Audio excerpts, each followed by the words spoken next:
Hi, I'm Asha, and I'm 67 years old. Let me tell you the story of my life. After my husband passed away, I moved into my son's house. In some cultures like India, China, and Saudi Arabia, it's common for parents to live with their children, especially if they're sick or widowed. I think this tradition is beautiful, but things are different in America. My son Ahmed is married to a woman named Natalia. While he thinks she's wonderful, I have my doubts. I watched her closely and felt she was only interested in my son's money, which really upset me. I tried to warn Ahmed, but love can make people blind. Whenever I said, "Mama knows best," he ignored me, insisting that Natalia truly loved him. Ahmed is stubborn like me, and I knew he wouldn't believe the truth until he experienced it himself. So, I stopped telling him Natalia was bad news. It hurt to see him being deceived, but sometimes people need to hit rock bottom to see reality. My late husband was a wealthy businessman, and we owned several properties, including the house Ahmed lives in now. It was a birthday gift to him when he turned 25, but technically, it's a family house since all three of our names are on the deed. Ahmed seemed to have forgotten that. I'm sure Natalia thought the house belonged only to Ahmed, so she felt entitled to treat me poorly. Her presence made things worse as I had to endure her rudeness and watch my son struggle to handle her. Living with someone you don't like is hard. Natalia didn't hide her disdain for me and often questioned why I was in the house, as if I were an intruder in my own son's home. I mostly kept my composure, but it wasn't easy. I got used to her rudeness, but sometimes she made things even harder, like ruining my laundry on purpose, ignoring me when I needed help, and cooking bad food for me when Ahmed wasn't around.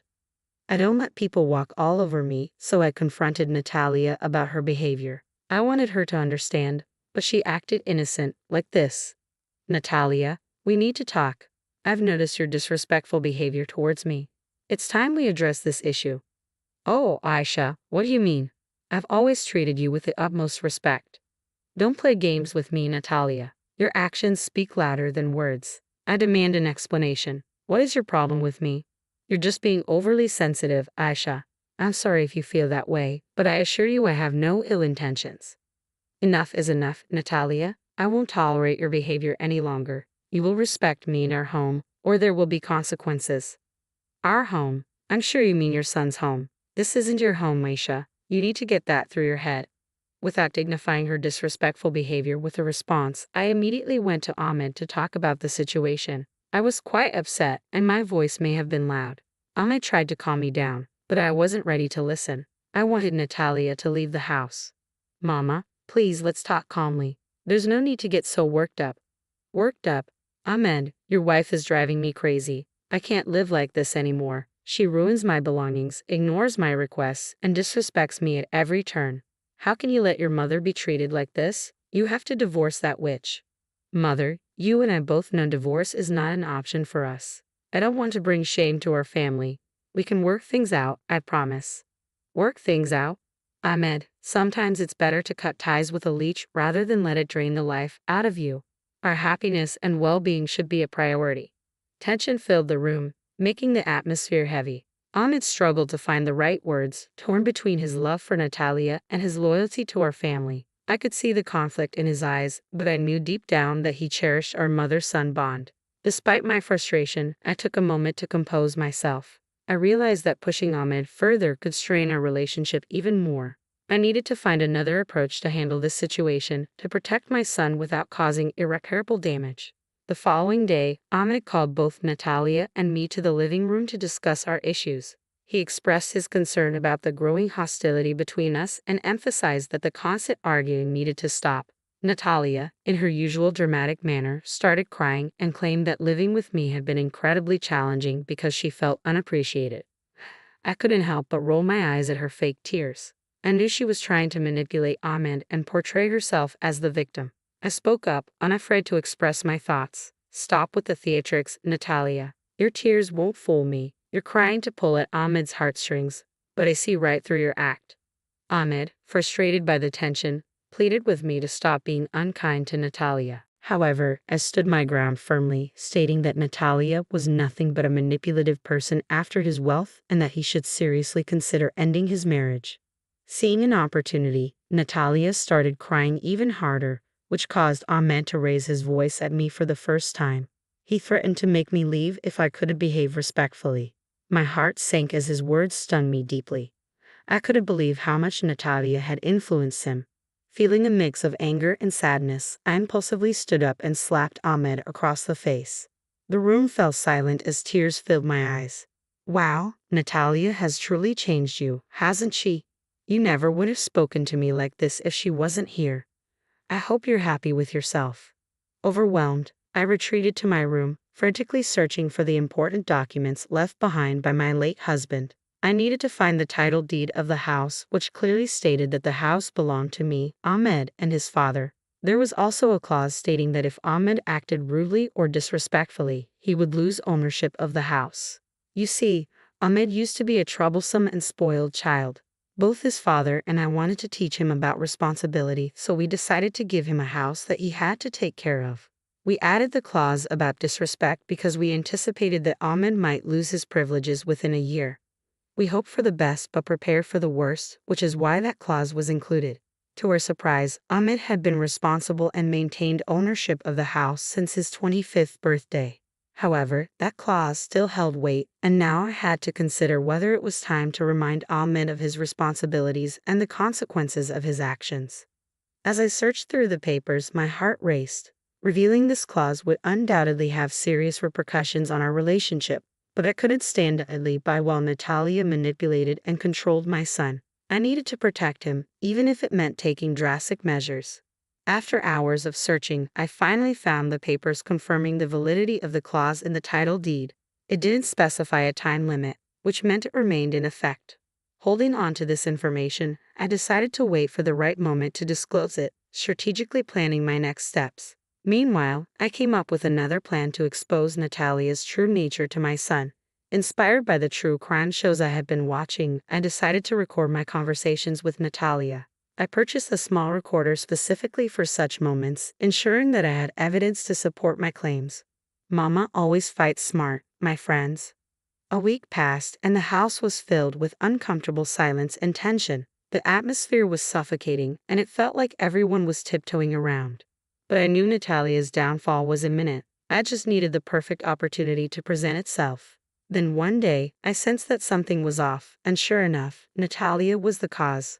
Unexpectedly, she entered my room, radiating an unsettling energy that my intuition couldn't ignore.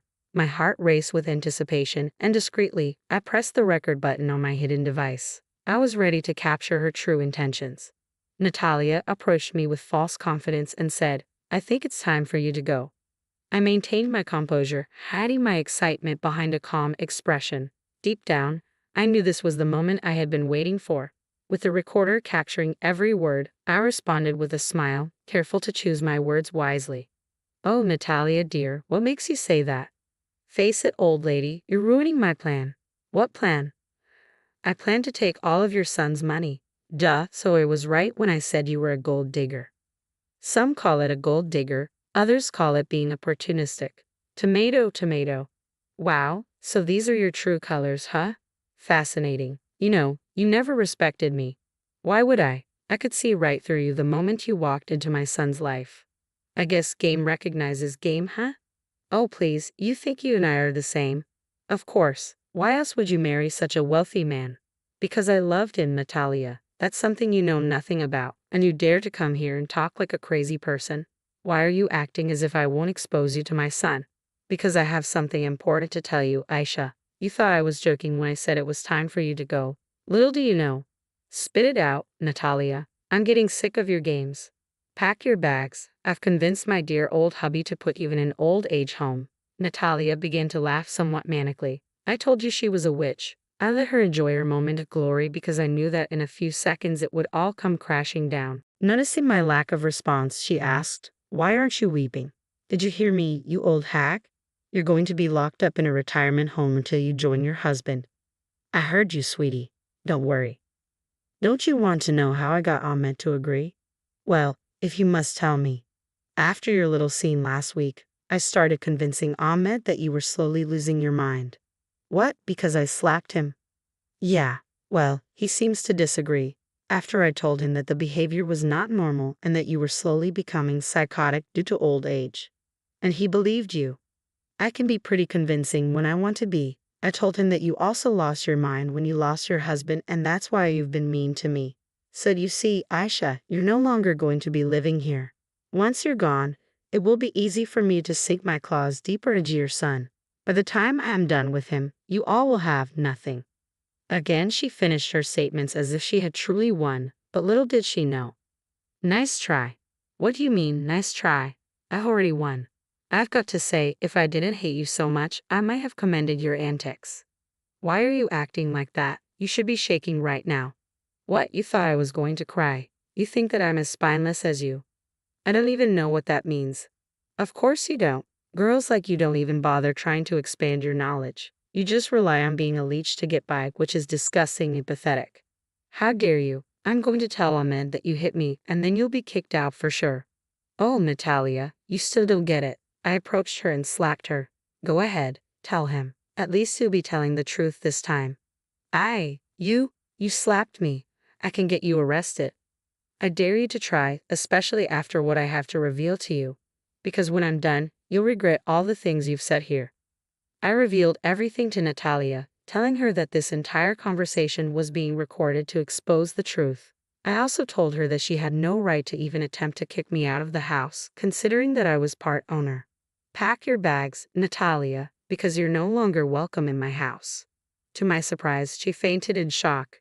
Hearing her plans unravel before her eyes, coupled with the impact of our conversation, was too overwhelming for her. As I gazed at Natalia lying unconscious on the floor, a complex mix of satisfaction and disappointment washed over me. I felt satisfied because I finally had the evidence necessary to expose her true nature, but at the same time, I was deeply disappointed that my son had fallen prey to her manipulations. Ahmed rushed into the room, drawn by the loud thud, his face filled with panic as he tried to revive his wife. Despite the chaos, I remained composed. Mama, what did you do? Ahmed, I know you're upset, but please? You're crazy. Aisha was right about you. I should have put you in a home sooner. You're losing your mind. Oh, stop that. Will you put her in the recovery position and come to me? She'll be fine. I already called the ambulance. Ahmed reluctantly stopped panicking and came over to me. There's something you need to see and hear. Still in a state of shock, he looked at me with a mix of confusion and concern. What are you talking about, Mama? We need to get Natalia to the hospital. We can't just leave her here. Just as Natalia regained consciousness, confusion and fear crossed her face as she struggled to grasp what was happening. Before she could utter a word, I pressed the play button on the recording device, allowing the incriminating conversation to fill the room. Natalia's lies, schemes, and true intentions were exposed for Ahmed to hear. As the recording played, shock transformed into anger on Ahmed's face. The weight of Natalia's deception sank in, and he directed his gaze at her, a mixture of disappointment and fury evident across his face. How could you do this, Natalia? All the lies, the manipulation. I trusted you, and you played me.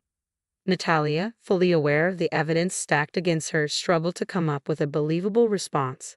Her attempts to make excuses faltered in the face of the undeniable truth. Ahmed's voice trembled with a mixture of concern for Natalia and his growing anger as he shouted at her. I watched him, feeling a combination of sympathy and determination in my heart. Ahmed, my son, I'm sorry it all had to come to this. The paramedics arrived and transported Natalia away, despite her hurling insults at me and desperately pleading for Ahmed to take her back. A counterintuitive reaction, I must admit. I understood that the journey ahead would be difficult for Ahmed. However, I firmly believed that he needed to learn these lessons on his own. Just as I had hoped, the house, a symbol of responsibility, would remain in our possession, patiently awaiting Ahmed's personal growth and maturity. Can I say it? Ahmed asked. Say what? I told you so. Yeah, I guess you can. I think I'll hold on to it for now. I can see you're hurting. I loved her, Ma. I know, baby, I know. I guess you were right. You really do know best. At that moment, I felt a huge sense of relief and hope. The truth had come out, and though we had some healing to do, I knew we would come out of it stronger. I had faith that my son would understand the importance of making wise choices and treating others with love and respect. I also made up my mind to remove my name and his father's name from the title deed. Ahmed had proven himself to be a responsible and honorable son despite all the challenges we faced. Natalia, after her hospital visit, was physically fine. The doctor said her fainting was due to shock and stress, but despite that, she persisted in trying to win back Ahmed by showing up at the house whenever she pleased. Luckily, I was there to protect Ahmed from her manipulations. I made sure she never set foot in the house again. I knew Ahmed was vulnerable, and I didn't want him to fall for her tricks and let her back into his life. I was determined to shield him from any further heartbreak. Amidst all the chaos, I decided it was time to address the house ownership issue. I reminded Ahmed about the clause in the original title deed that required him to be respectful to keep ownership. But I also wanted to give him a fresh start, a symbolic gesture of leaving the past behind. So, I handed Ahmed a new title deed with only his name on it. I told him he deserved it after going through so much pain and turmoil. Tears filled Ahmed's eyes as he realized the significance of this gesture, recognizing his growth and strength. We hugged each other, and at that moment, all the bitterness and tension melted away. Ahmed looked at me with a slight smile and said, "You still haven't apologized for slapping me." I chuckled, realizing that our bond had weathered the storm. "Do you want me to put my name back on the title deed?" We shared a heartfelt laugh. In the end, things worked out great for Ahmed and me. Our bond became even stronger, and he learned some valuable lessons about love, trust, and being smart about who to trust. As for Natalia, she kept trying to win Ahmed back, but he stayed strong in his decision to move on without her. Life went on, and Ahmed thrived, building a new life full of happiness and success. Natalia, well, she had to face the consequences of her choices and slowly became a distant memory. And as for me, I stood by my son's side, proud of the amazing man he had become. We were grateful for our strength and the love that carried us through it all.